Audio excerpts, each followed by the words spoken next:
Gareth Story Planet. Hello and welcome to my brand new channel, Gareth Story Planet. And I'm Gareth. Hello. Thanks for viewing, joining, subscribing, because that's obviously a thing you do with YouTube videos. But thank you for coming along and listening to what I have to say.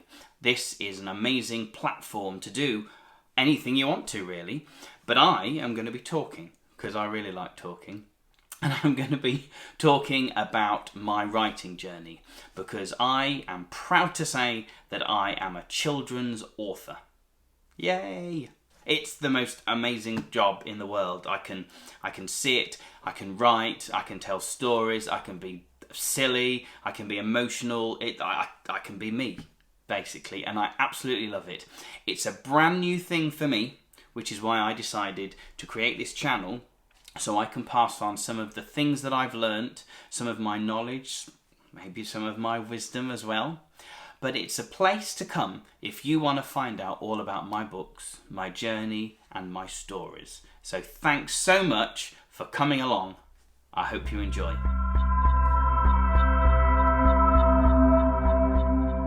So I thought I would start this set of videos off by talking about how I got an agent. Some people seem to think this is as difficult as it is to get a book published in the first place, and I kind of agree. Mine was a slightly interesting journey, which I'm going to discuss with you now. But before I said about looking for an agent, I did a lot of research, and I read some books, I went on some websites, just to find out if it was worth getting an agent. I personally thought that it was worth getting an agent. I believe totally in what I'm writing, and I think it's important to do that. But when you've got an agent acting on your behalf as well, you've got someone else who is being a champion for you, that is blowing your trumpet and getting you out there. But most importantly, that agent hopefully has got lots of fingers in lots of pies and knows the industry like the back of his or her hand. And that, to me, was the fundamental reason why I decided I needed an agent. And to be honest, I think I'd always wanted an agent ever since I watched a documentary about J.K. Rowling back in 2000 or 2001 or something. I think it was called Harry Potter and Me, and it was talking about how she sent her manuscript off to lots of different agencies, and there was just one that absolutely loved it, and it just sounded so magical, and I kind of wanted to go on that journey as well, and have this special person that would take you through the literary world and the publishing world as well. But of course, you don't have to have an agent to succeed. You can send your manuscript, your finished manuscripts, I should say, especially for picture books. You can send them off to a lot of publishing houses that have that accept unsolicited manuscripts.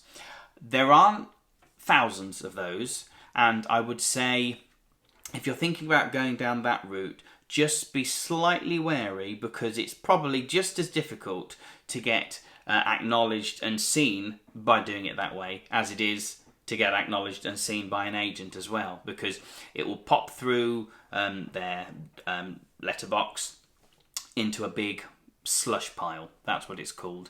And it could be months before anybody gets a chance to look at it. And as they're looking, I'm not saying this is the case, but as they're looking at so many, they may miss your genius because they're quite tired, the people that are reading it. It may be a work experience or a student or an office intern that is looking at them and doesn't quite know what they're looking at, because there's such a big mountain and everybody shares it around. And that could be the same with an agency as well, but I felt that by going to an agent, you kind of are, not slightly easier, but by going to an agent, you kind of have a chance at every publishing house rather than just one, which you would if you sent it to a publishing house and it went into their slush pile as well. But at the very, very start of my journey, back in 2018, I did both.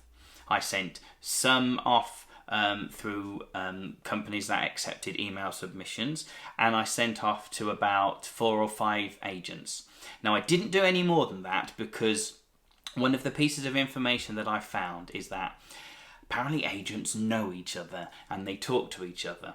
And if you're sending to 1,000 agencies, they may start discussing, and that person didn't say that they were going to be submitting to other agencies as well, and that they may start to get slightly annoyed. So the best advice I found was to only send to about a handful.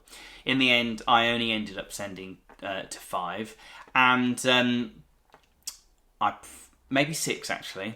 I think I only heard back from 3. They were all no's. And the other 3, I'm still yet to hear back from. Maybe I will, maybe I won't.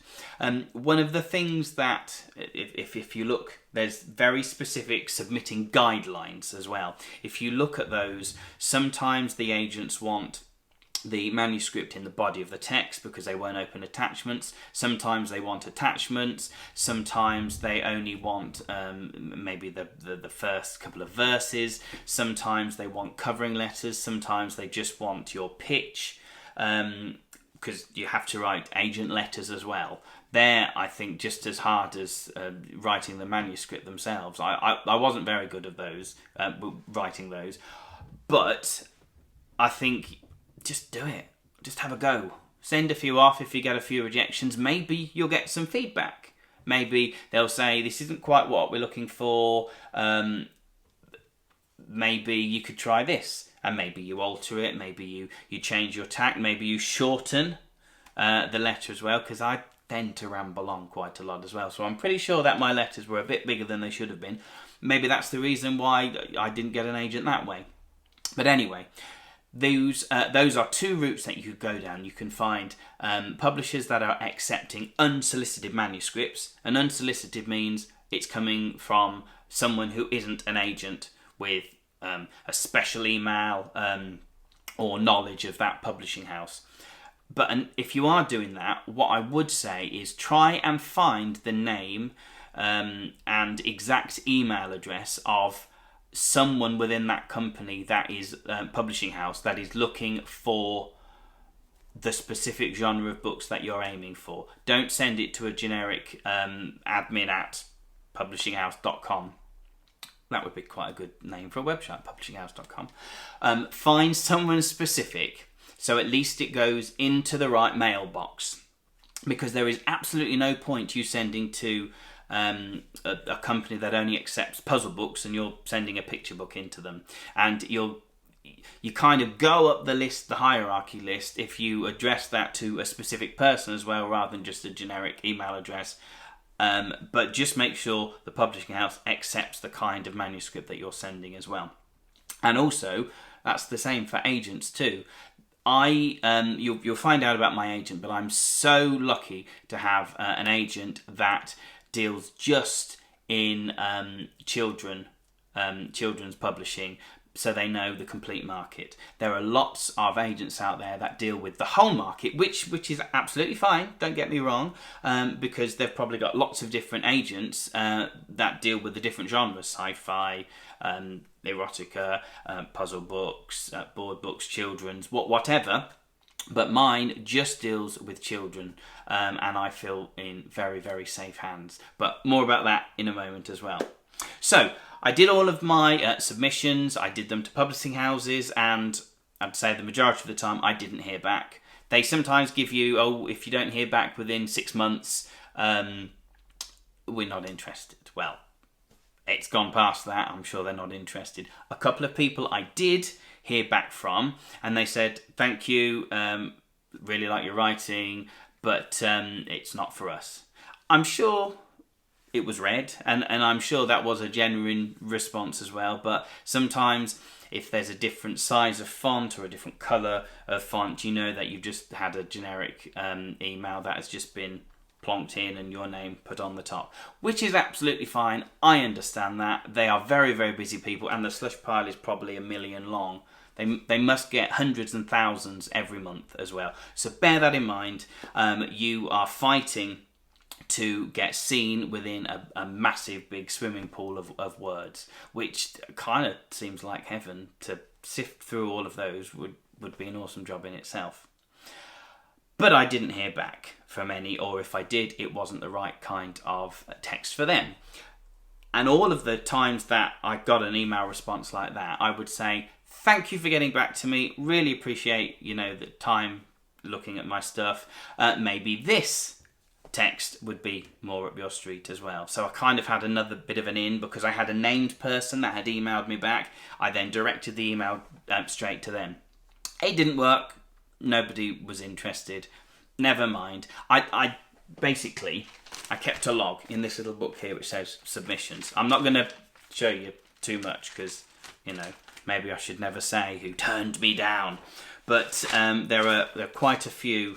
I think there's about 6 or 8 different publishing houses that I sent to here, and about 6 different agents as well. I kept it small. I noted it down, the time and the date, and exactly what text I sent to everybody as well, so I could keep track of it as well, because I didn't want to send everything to every single person. I wanted to make it a little bit targeted. That's what I also did with the agents as well. Now, when I was looking at the agents to choose, because there's hundreds, there are lots of different agents out there. Number one, I suppose you've got to look for an agent that deals in the genre that you're writing. For me, it was children's, it was picture books. I needed to have an agent that understood that market and had contacts within that network as well. So I looked first at the agent's webpage. I looked to see if they had a social media presence and to see if I liked them. That to me was fundamental, because this person's going to be your champion, your best buddy, and you're probably going to be calling them up, on a Friday afternoon just before they're leaving, 4:45, going, help. And you need to know that they're nice people, they're going to be on your side.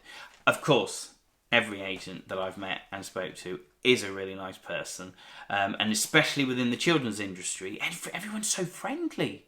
Everyone generally wants to hear how you're going, and to be honest, everyone seems to know who my agent is, and they know her. There you go, I've said it to her. Woo. She is fab. She is really, really nice person, and to me, that is almost as important as someone who's got a track record of selling. But of course, when you want to make money and you want to have a career, they've got to have a track record of selling. So the next thing to do is check who else is on their books. If you've never heard of anybody, that's absolutely fine. They may be a new agency. They may not have any high flyers or high profiled clients. That's absolutely fine. But then would you question, well, I haven't actually seen any of these books out. They've been an agent for 10 years. I haven't seen any of these books in the shops. Are they going to be getting you into the right kind of bookshops, online marketplaces that you want to be? So just have a look who else is on their books. I did send my manuscripts to Julia Donaldson's agent. I don't know what I was thinking at the time, because I'm sure that all of her work is taken up with Julia and her other amazing clients as well, but I thought she was one of my idols in the picture book world, and I thought, wow, I'm just going to do it. I've got a couple of other idols as well, one of them being Peter Bentley, so I looked who his agent was. I looked at several different amazing authors and author illustrators as well, and looked at their agents. But I only came up with 5 that I initially sent to, 5 or 6. And I liked every single one of them. They seemed lovely, they seemed personable, they had a great track record, they had amazing writers and illustrator writers on their books as well, and I thought this is great. But of course it wasn't successful for me. But if I hadn't have got an agent the way that I did, I would have continued down that route. I would have filled my book up right to the very end, done some more open submissions, making sure that I didn't send to too many, and telling them if I did were sending to other publishing houses or agents, and I would have sent to more agents as well. I would have done more research.